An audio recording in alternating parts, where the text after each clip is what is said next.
My name is Jay Sherry, and as chair of the Christine Mann Library Board, I want to welcome you to today's presentation.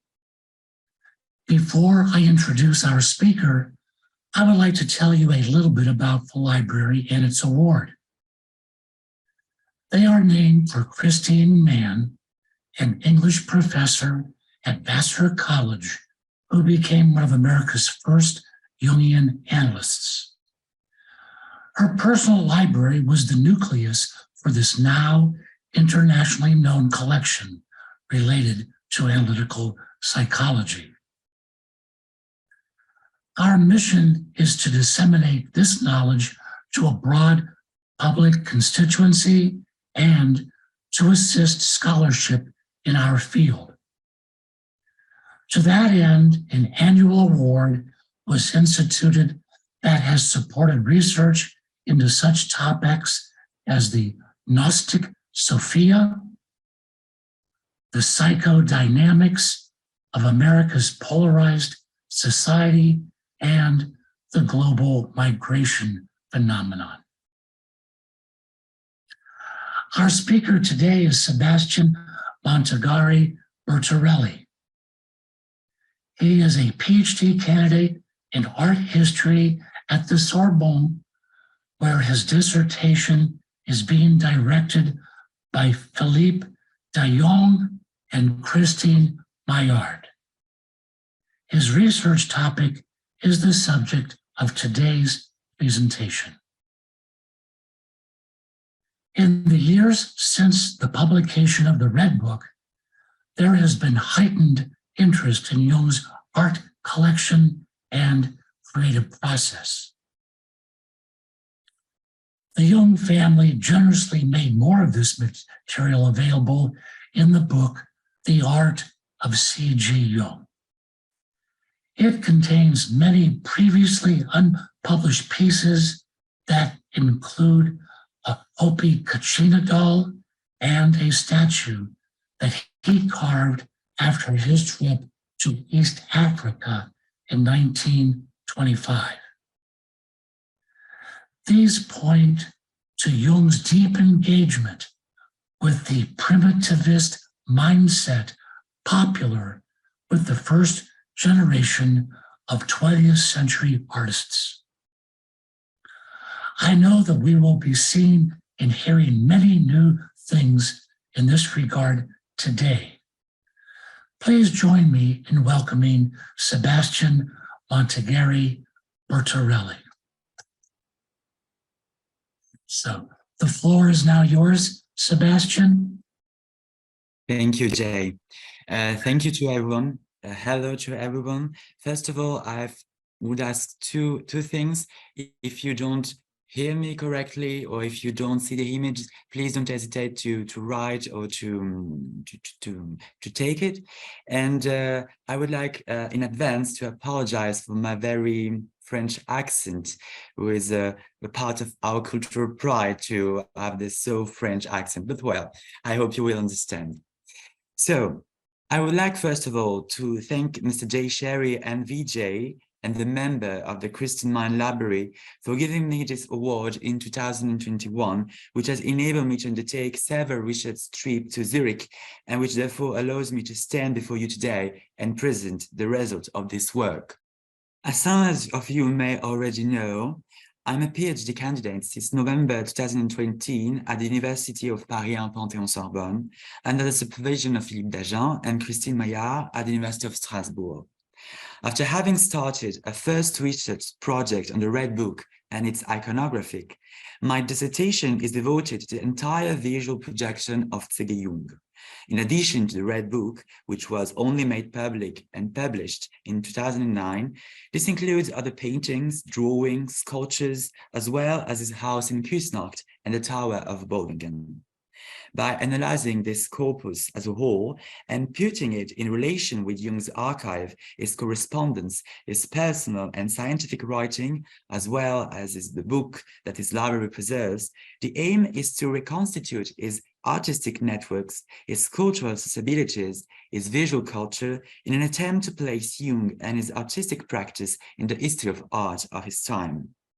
My research thus continues those begun by the foundation of the works of Carl Gustav Jung, which is, as Jay mentioned, in 2019 published a sort of first catalogue raisonné of Jung's visual works, but also the articles or works of Sonu Shamdasani, editor and translator of the Red Book, and of Diana Finello-Zervas, who wrote 2 articles on Jung's works in the review Fanes, Journal of Jung History.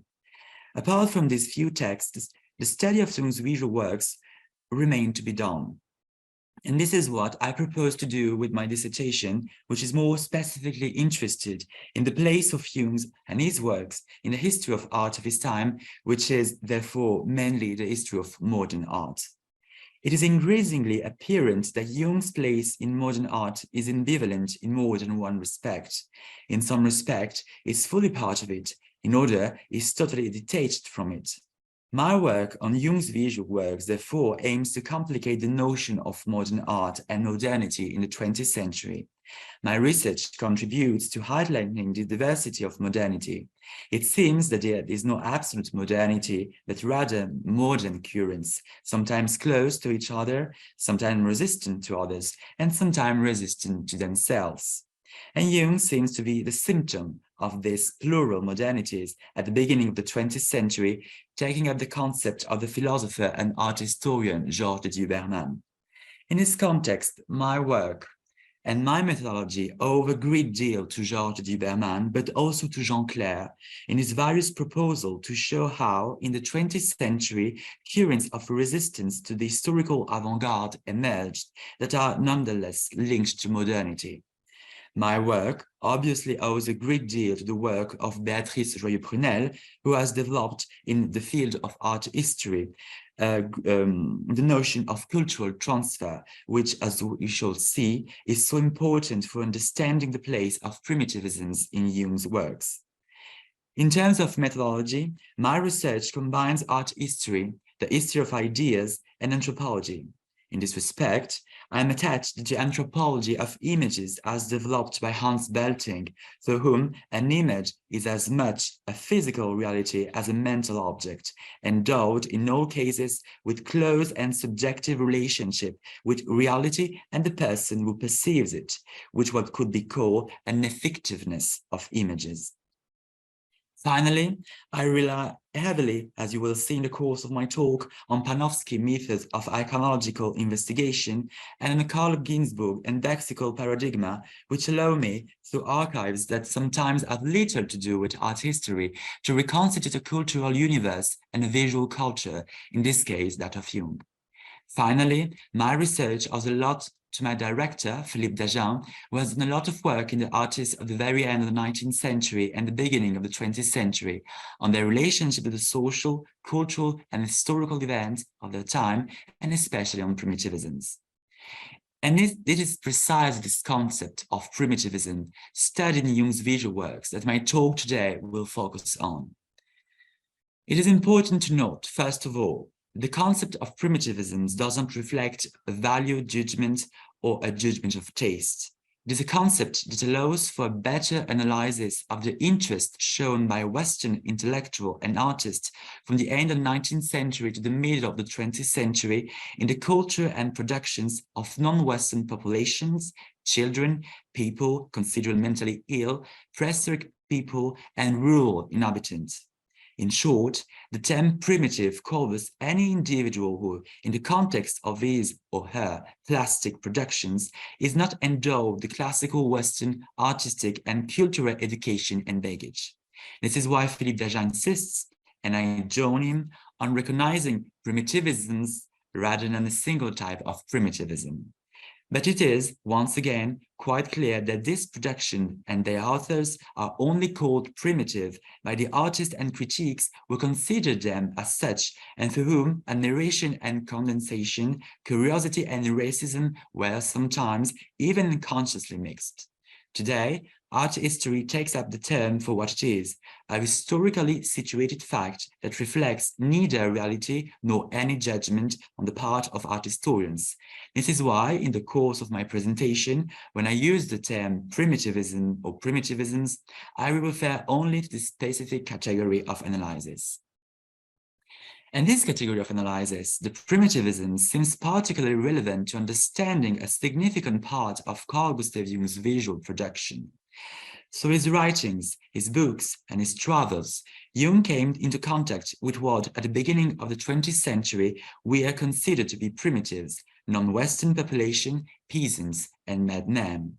But in what way, then, do primitivisms manifest themselves in the visual production of Carl Gustav Jung?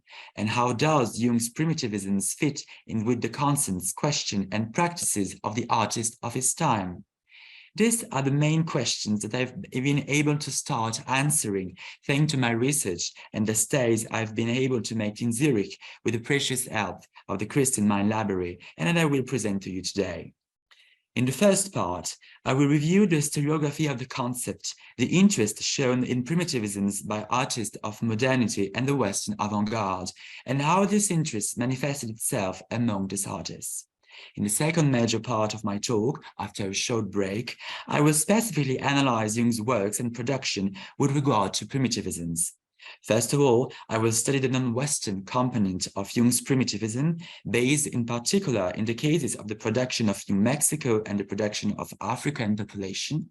And finally, I will end my presentation by addressing another side of primitivisms, which has not yet been studied much, but which I consider to be part of this category, and which seems particularly relevant to a better understanding of Jung's visual work.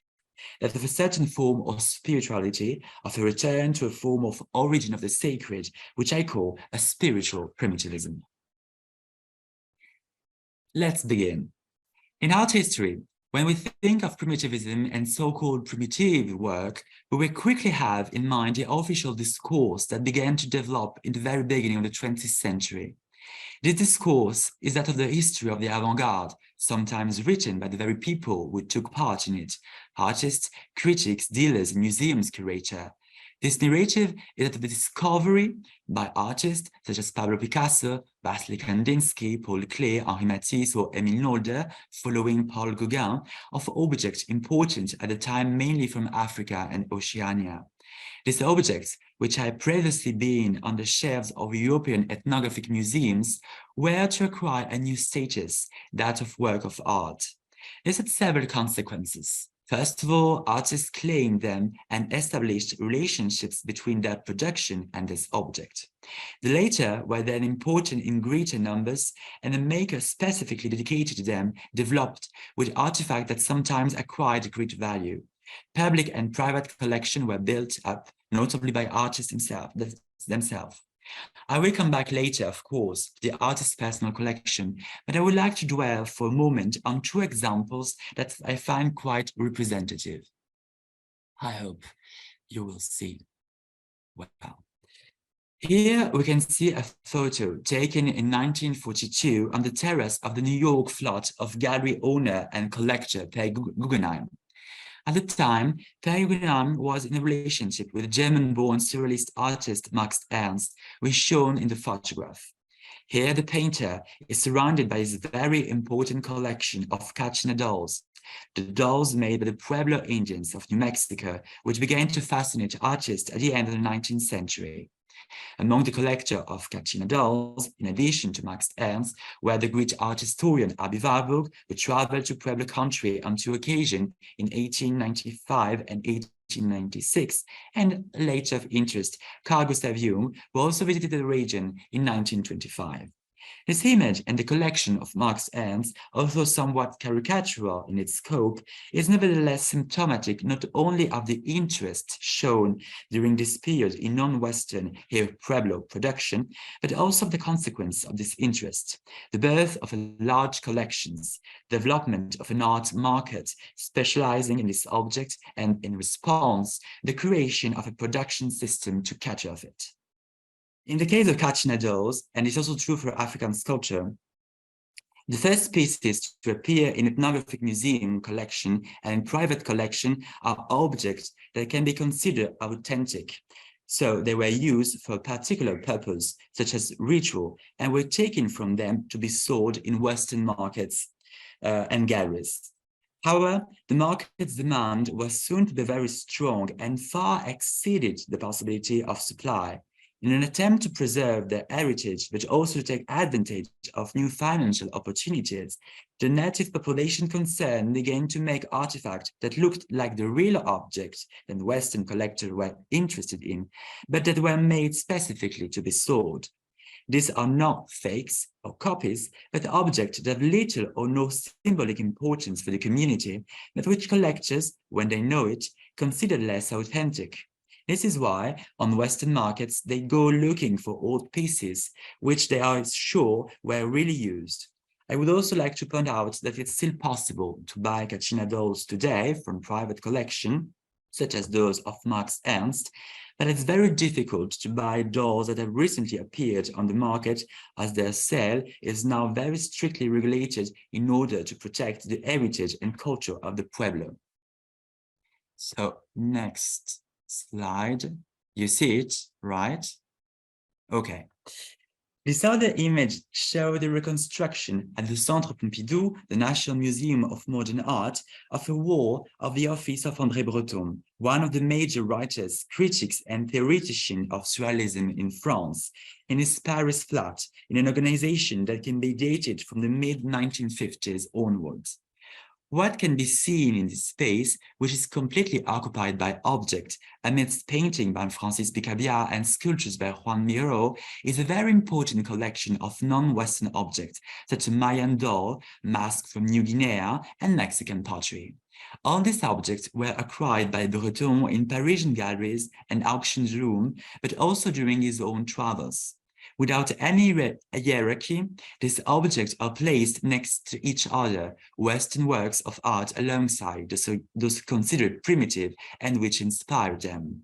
These examples show the new character given to this object, that of being works of art that are placed alongside painting and sculptures by Western artists.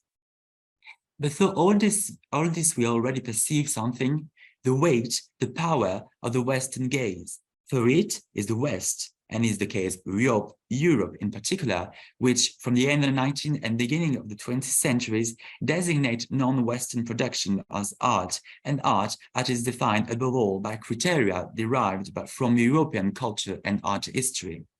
And it is this same criteria that give rise to a form of hierarchy in artistic values that allow this object to be called primitive. For if one is primitive, it is necessarily in relation to something else. And this is because they are compared to Western artistic production that these non-Western objects are considered primitive. We can therefore say, using Philippe Dagin's expression, that is the modern who invent the primitive.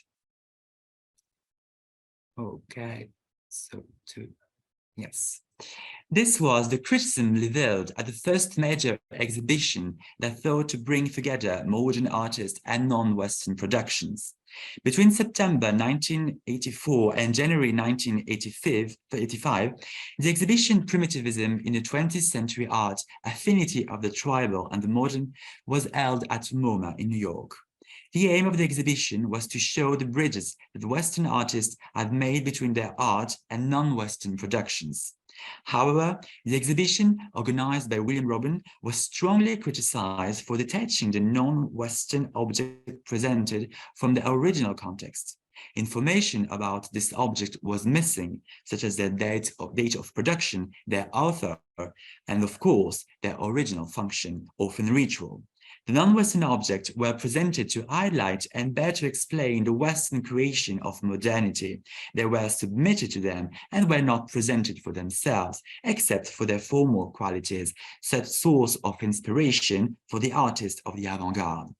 And this is this profoundly Western-centric attitude which runs counter to the tool of anthropology and has been much criticized. Among the elements criticized in the MoMA exhibition was precisely the lack of contextualization. For in order to understand primitivism, it is necessary to know the conditions of possibility of this invention. And this is necessary to look at the historical and political context of the time, and especially at the great phenomenon that gave rise to primitivism, colonization. It is indeed the colonization of countries and territories by European states that allows the influx of this object into Europe, which will subsequently fascinate artists. and its colonization that allows expedition, reports, and ethnographic description. It was also finally colonization that allowed, for example, Paul Gauguin to travel and settle in the Marquesas Island, Gauguin being one of the first to experience primitivisms. I was saying the term primitive betrayed a form of classification, of hierarchy. This is true in the eyes of artists, but more generally in the eyes of Western societies as a whole. Western techniques, cultures, and values are all considered superior to those of non-Western population. And this justifies, in the eyes of the colonizer, the fact of monopolizing territories and the missionary of teaching the culture and religion that they consider to be true to populations that are thought that they are inferior to Westerners. A whole hierarchy and vocabulary of colonization is thus created, of which the term primitive is part. But Philippe Dagen speaks of primitivisms, and to understand this phenomenon on the artistic field in all its complexity, the plural is necessary. Primitivisms is the result of the hierarchy of population in relation to the Western norm. But this classification, if it's carried out between Western and non-Western population, ranging from Benin to Alaska, from Marquesas Island to New Mexico, is also applied to any individual who is considered not yet affected by progress. This includes, in addition, children, lunatics, prehistorians, sometimes peasants in the countryside. Compared to the average European living in an urbanized center and integrated into the various fields of technology, art, and culture, all these different categories are considered inferior and therefore primitive. I would like to emphasize briefly the importance of the notion of positivism, outside of which primitivism is not possible. For positivism induce a linear path in history toward constant progress, a single path without alternative, a single model, which would be that of Western society. From this point on, it is considered that on the path of progress on which Europe is in the vanguard, all the societies or the cultures are not on an alternative path, but on the same path, just put behind. This is why they're considered primitive, because they are at the stage of advancement that the West has already surpassed and lagged behind. This is how the term appears, for example, in 1871 in the ethnologist Edward Burnett Tyler's Primitive Culture Research into the Development of Mythology, Philosophy, Religion, Language, Art, and Custom. But more generally, I quote here Philippe Dagen, who writes about the different types of primitive. I quote, "What unites them, what seems to authorize analogies and assignment is that, in all cases, it is a gap in time for the prehistoric, a gap in the development of the individual for the child, a gap in the state of knowledge for the rustic, and a gap of relation to rationality for the mad." End of quote. Among the actors of this comparison between different types of primitivism, we find, for example, Marcel Réjat, who wrote in 1808 in L'Art chez les Fous, I quote, "The drawing of the insane does not constitute an absolutely unique form, an isolated monster among the production of the rest of humanity.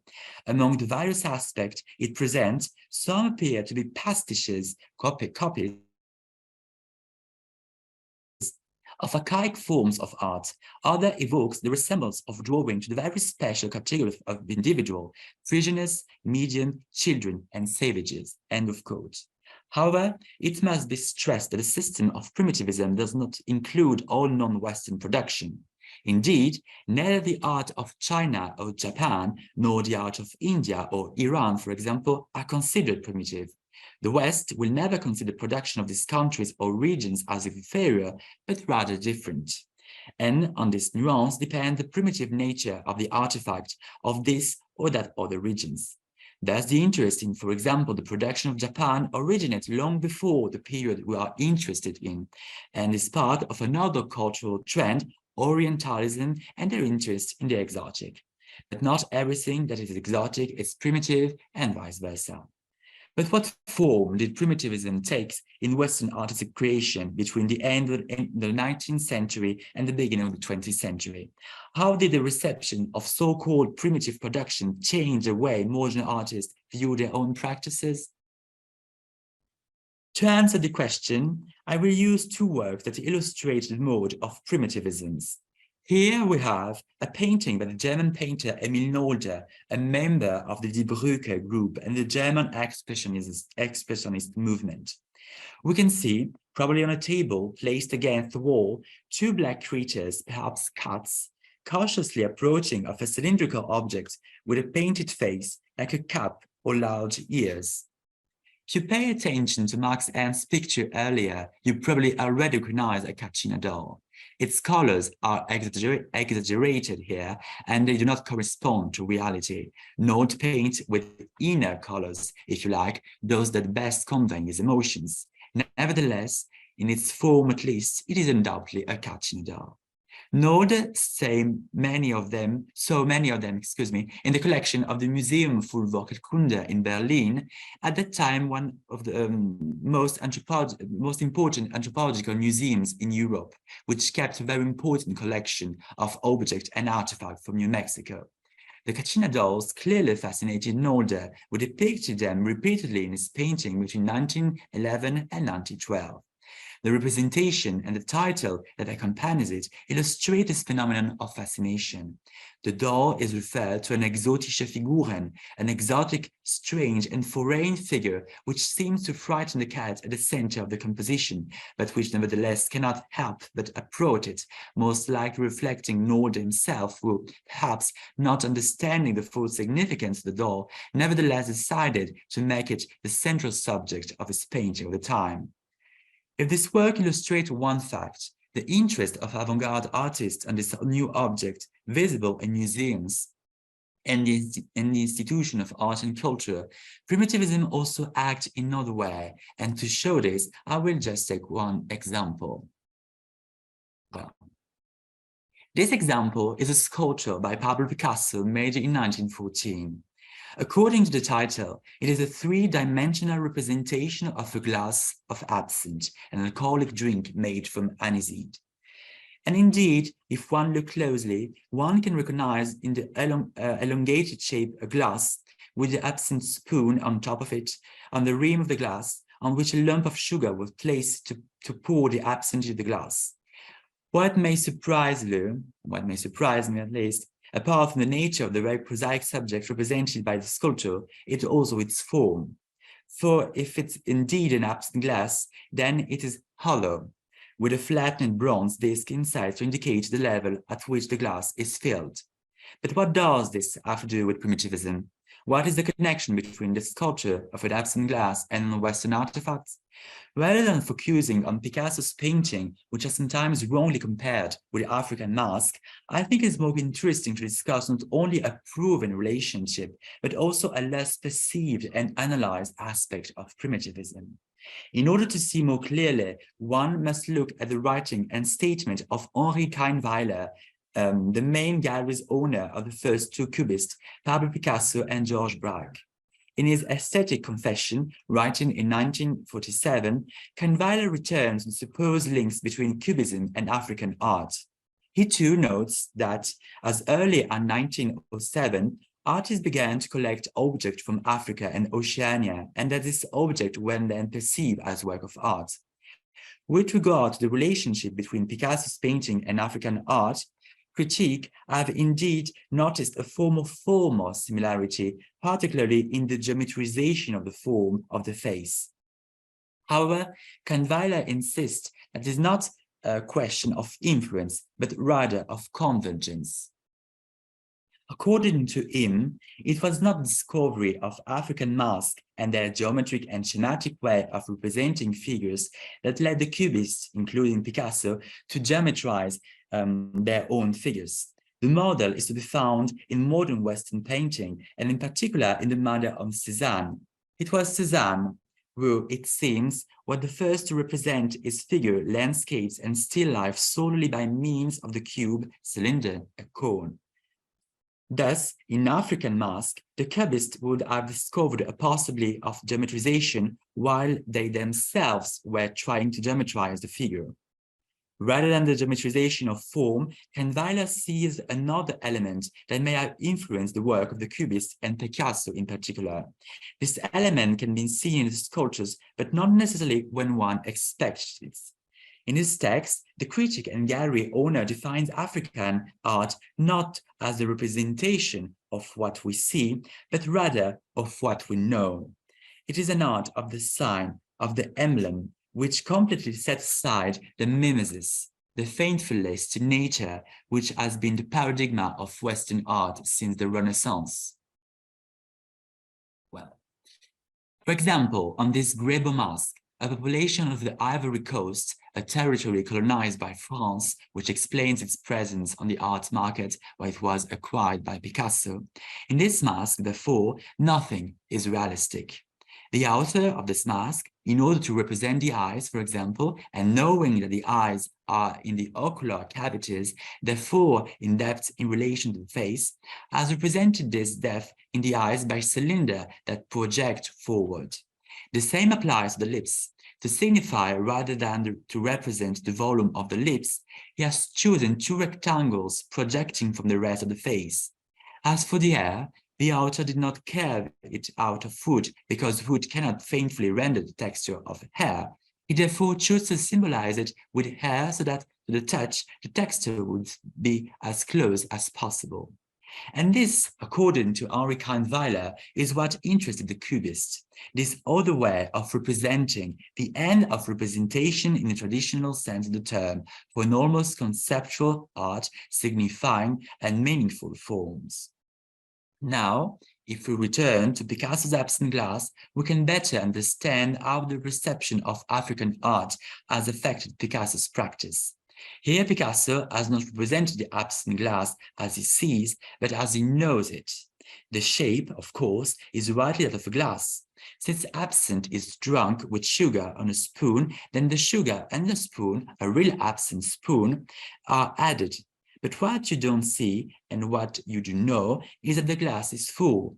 And how do you show the transparency of the glass and the liquid inside? By making a hollow in the glass and placing a small disc that will signify the age of the liquid. So the sculptures can be considered not as a representation of an absent glass, but as its symbol. I shall point out that I'm using the word symbol in general definition and not the definition given by Jung. These are two examples of the ways in which primitivism operates in the Western arts. It may be the revival of a particular motif, such as the catch in a door in Émile Znolder's painting, or the assimilation of a practice, of a concept, such as Picasso's Cubist sculptures and the Mask of the Ivory Coast. However, what we have seen here is only one aspect of primitivism, which I remind you is a plural phenomenon. And in addition to including non-Western productions, primitivisms also include the production of the insane, mad people, prehistoric people, and children. Well, the reception of this new view of children's production is reflected, for example, in much of the work of the Swiss artist Paul Klee. It was Klee himself who stated in 1902, and I quote, "I want to be like a newborn, knowing absolutely nothing about Europe, ignorant of poets and fashion, almost a primitive," end of quotes. In this respect, Klee is entirely representative of a certain discourse favored by the artists of the avant-garde, and which, moreover, allows it to be characterized within modernity. This discourse is that of the tabula rasa, the disgust of a certain culture, of a certain art, too academic, too dependent of the linked and unlinked to cultural institutions, museums, the art market. Faced with it, the project of a new art is outlined, which will be innocent and corrupted, free of all previous references. The dream of tabula rasa thus became a fantasy and one of the characteristics of the avant-garde, from futurism to surrealism and Dada. And primitivism responds precisely to this. It appears as a possibility of a new, innocent, and pure renewal of artistic practice. And what could be more innocent than a child? So we begin to take an interest in children's production because we think that they were necessarily free of any influence from classical artistic culture. Clay's painting is representative of this new approach to children creation. On a plain background, we see a series of shapes whose title allows us to recognize animals. But the drawing, which is extremely schematic, the lines very thick and sometimes barely sketched, without any depth, and the earthly colors are reminiscent of both children's drawing and prehistoric cave paintings. Here again, as with Picasso's sculptures, it is important to bear in mind that it is not a matter of formal borrowing here, of mere imitation. Klee did not want to copy children's drawing and cave painting, but to renew his artistic practice by drawing on the techniques of children and prehistorian. He was therefore looking elsewhere for techniques that could renew the art of the present. But primitivism also allows artists to look at other forms of creation. Between 1916 and 1925, Paul Klee, always him, made around 30 puppets, mainly for his son, Felix. Initially made from plaster and pieces of fabric, their design was soon complicated by the addition of other existing and recycled materials. Similarly, the fabric used to address the puppets were made of silk and cotton by the dressmaker Sasha von Zina. However, these puppets soon moved from an intimate family setting to public performance. This was particularly the case when Klee moved to Weimar, when he worked with other artists of the Bauhaus school. For the set of his performance, Klee drew inspiration from the motif found in the Blaue Reiter Almanac by Wassily Kandinsky and Franz Marc. These borrowings from the world of childhood can also be found in the puppets of the Swiss artist Sophie Teuber-Arp. And perhaps these puppets are more familiar to you because they are precisely related to C.G. Jung. In 1918, the artist was involved in organizing a puppet show loosely based on an 18th century play by the Venetian Carlo Gozzi, The Stag King. However, she updated the text by bringing forward themes and references to psychoanalysis and the conflict between Sigmund Freud and Jung. Thus, King Deramo is supposed to represent Freud, and Dr. Oedipus complex symbolizes Jung. This is not surprising, as one of the focus on my thesis is precisely the relationship between Jung and the Dada movement in Zurich, to which Sophie Teuber-Arp belongs. These links, even before they were artistic, were already personal, since Sophie Teuber's sister, Erika Schlegel, was the librarian of the Zurich Psychological Club, founded in 1916, the same year as the Dada group, and it is attested that the members of the two collective knew each other and interacted. But we shall see what form this relation with Jung took a little later. What can be said for the moment is that Paul Klee's puppets, like those of Sophie Teuber, illustrate another aspect of primitivism. We saw earlier that modern artists could borrow an iconographic motif or develop a new conception of their artistic practice from those of non-Western creators. But here, we see that artists can also appropriate objects that previously have nothing artistic in the traditional sense of the word and transform them to integrate them into the art world. Thus, the revaluation of everyday objects of popular culture, industrial or manufactured objects, and even salvaged objects, which is one of the great novelties brought about by artists at the beginning of the 20th century, can be attributed to primitivism. Primitivism is not an interest in non-Western production, but rather an interest in local, traditional production, considered primitive because they do not belong to the great techniques or traditional artistic categories, which are looked at differently and given new values. So we can see the complexity and richness of this term. Well, I hope you can understand. But another category of primitivism that is of particular interest to us and that has marked the development of modern art is the visual productions of people considered insane. By insane, I mean people who have been labeled as such by the medical authorities. These are people with mental disorders or illnesses, either temporary or chronic, and who in most cases have been incarcerated in psychiatric institutions. As with the word primitive, I therefore use the term madman, which was used to describe these people at the time, but without any value of judgment. And so the visual practices of the insane began to be of great interest not only to intellectuals, but also to artists at the very beginning of the 20th century.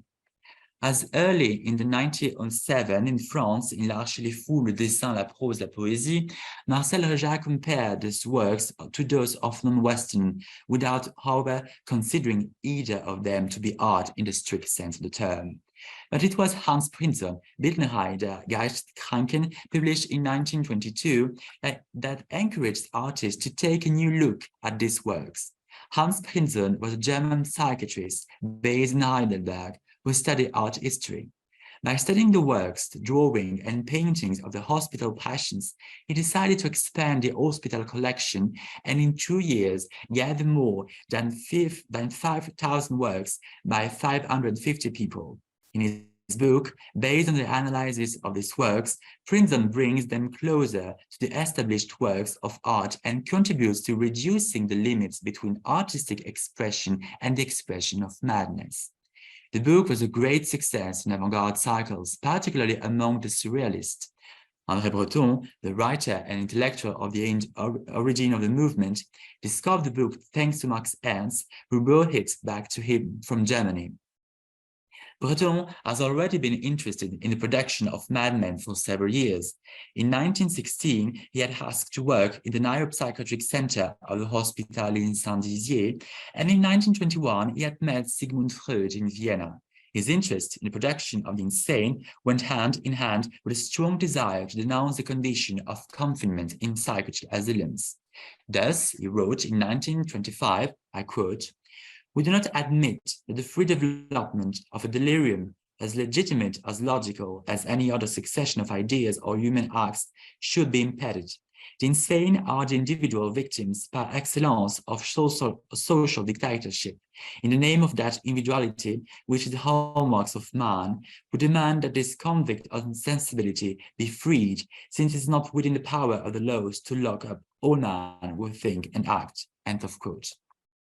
The interest of surrealists such as Breton in the art of the mad engages, as with other categories of primitivism, in relativizing what is art and what is not. But it also opens up the possibilities of creation and tools for art. Inspired by the artistic practice of the insane, the surrealists emphasized in their practice the importance of dream states, semi-consciousness, automatism, and chains. This place of chains of hazard, if you prefer, is found, for example, in his painting by Max Ernst.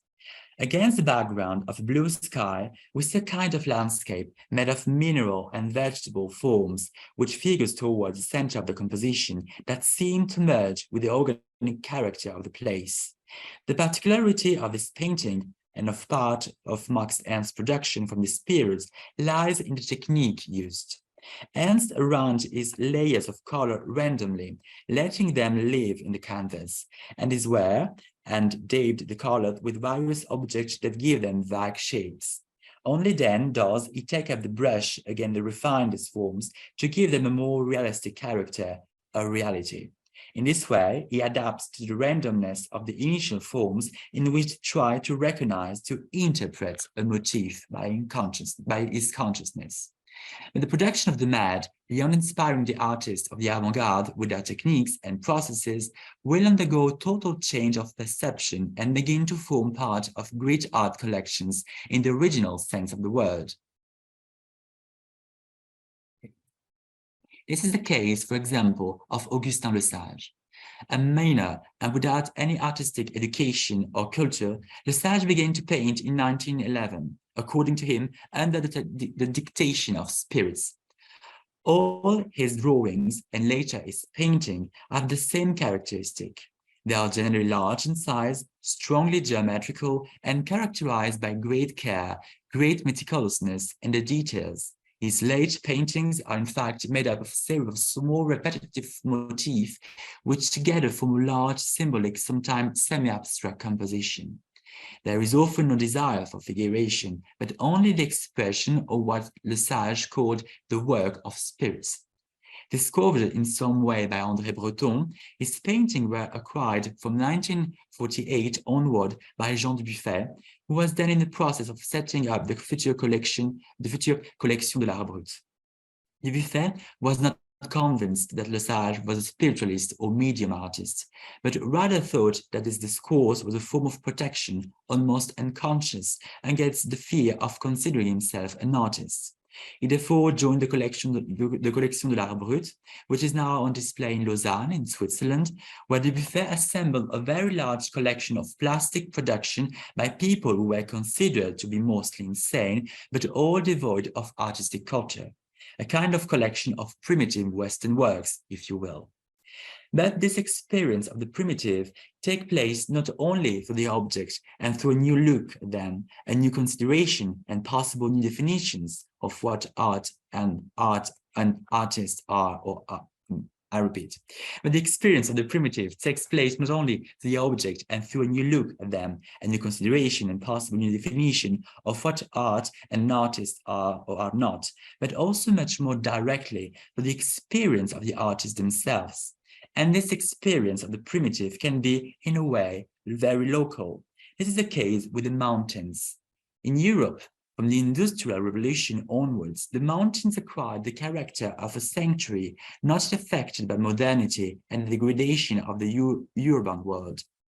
In the face of the cities, their factories, their crimes, their supposed decadence, the mountains appear as an innocent and pure original space. It was a place of nature par excellence, and the people who lived there, in the eyes of the artists, had to be in agreement with this image. Mountain dwellers must have the characteristic of people who have remained in contact with nature and its benefits, as in pre-industrial times, primitives of the art of Europe, as it were. This primitive experience of the mountain is embodied at its most extreme in the life and work of the Italian artist Giovanni Segantini. A landscape painter with successful symbolist tendencies, Segantini decided to leave the city of Milan in 1891 to settle in Brianza, a medium-sized mountain region bordering of Switzerland. Over the years, however, he became increasingly isolated in the mountains and moved to villages, then to more and more remote locations, higher and higher in the Alps.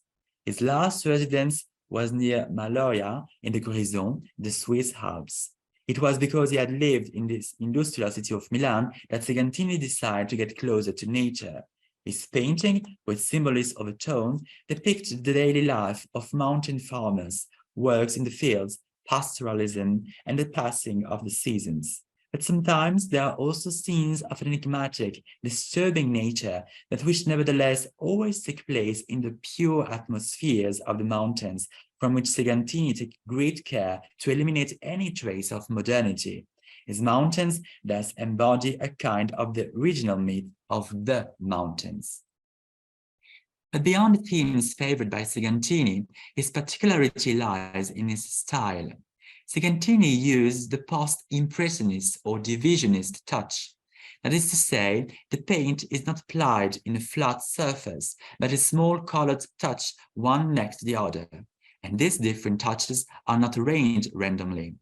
The complementary color is placed next to color according to Chevreul laws of simultaneously contrast, which explain that two complementary colors on the spectrum placed next to each other will accentuate increasing their intensity in the viewer's eyes. It is thus a very modern technique, which developed precisely in the 1819s, that Segantini uses to create his mountains painting. Thus, despite his desire to represent mountains untouched by industrial civilization, Segantini, through his very technique, brings modernity into them. This is one of his paradoxes, and more generally, that of the artist who, like him, will take the mountains as the subject of the painting. I could also mention Kandinsky, who is in landscape of Murnau, Germany, decided to remove all traces of modernity by representing neither railways nor electricity poles. The mountain as an ideal land of purity often no longer exists and lives only in the fantasies and imagination of artists who, in vain, try to escape from modernity when it is already everywhere. Industrialization and the development of modernity is a global phenomenon that affects the whole world. This, of course, also includes the territories colonized and exploited by Europeans. Following Paul Gauguin's travels, many artists choose to travel to these territories. Their object was, first of all, to confront what was considered, along with the mountains, to be the primitive place par excellence, but there was also the idea, as with the mountains, of trying to observe and experience the primitive before it was too late, before these territories were also contaminated by modernity. This is notably the case of Emil Nolde, who we met shortly before. We have already seen that Nolde was very interested in the object brought back to Europe and exhibited in ethnographic museums, such as the one in Berlin, where he saw the Kachina dolls that inspired some of his painting. But Nolde went beyond the simple visit to museums collections. He traveled from the primitivism. From 3 October 1913 to 20 September 1914, Nolde and his wife, Ada, traveled through Asia and sailed to New Guinea. They were accompanying a scientific mission. Nolde's desire and curiosity are obviously due to his idealized, fantasized vision of the colonized people compared to Westerners. He writes thus, I quote, "Primitive men live in nature. They are one with it and part of the whole cosmos. I sometimes have the feeling that they alone are still real men, and with something like articulated, the form artificial and more like dolls," end of quote. But when he arrives in New Guinea, Nolde can only see that colonization has already violently penetrated modernity, and the lost paradise he imagined is dying. I quote, the natives are wonderful people insofar as they have not already been spoiled by contact with white culture." And further on, I quote, "The native who stay in the outskirts of European villages are unbearable, lying, corrupt, and dressed in rags and ornament of the most miserable kind. And so they return to their own villages, spreading the worst side effect of the white man's culture. We are living in an evil age when the white race is putting the inhabitant of the whole earth at his own services," end of quote. Nolde's painting and drawings made during his journey are therefore a testimony of population and cultures different from those of the West, often idealized, on the verge of being submerged, swallowed up, forgotten by colonization and its effect, the violence with which Europeans tried to make local cultures disappear while, I recall, appropriating objects and indigenous production to feed the art market that was developing at the time. For it was this journey that made Nolde realize that the objects he had admired in the Berlin Ethnographic Museum and used in its own painting were often looted objects. This is what he wrote, I quote, "With the artistic and ethnographic productions of the native here in the South, a lamentable trade of plundering its practices. In most cases, it is foreigners who plunder entire territories and groups of islands. These are mostly products of a know-how that the natives no longer practice, which makes them irreplaceable. These productions are the last relics of a primitive art of which there are practically no trace left among the so-called natural peoples," end of quote. Nolde's awareness was therefore twofold. On the one hand, he realized the way in which the objects that were added to the collection of European museums were looted. But he also noticed that with colonization and the looting that accompanied it, the know-how, techniques, and culture associated with these objects were gradually disappearing. In many cases, these objects are cult objects of a devotional nature. Their displacement in the context of Western museums while conferring on them the status of a work of art, at the same time deprives them of their original nature as a sacred object used during rites. Paradoxically, it is the museum that becomes the place par excellence for the disappearance of a culture. In conclusion of the section, here, in a few words, in the history of the concept of primitivism, the different forms it has taken and the multiple contributions it has made to the history of modern art. Both formal and conceptual borrowing, primitivisms are also ways of acting and new modes of perception of what is artistic or not. They have thus contributed greatly to forging the identity of modern art and accompanied the development of many practices of avant-garde artists. We shall see, therefore, afterwards, if you wish, how Jung and his artistic practice fit into the wall of this vast iconographic, formal, and conceptual device.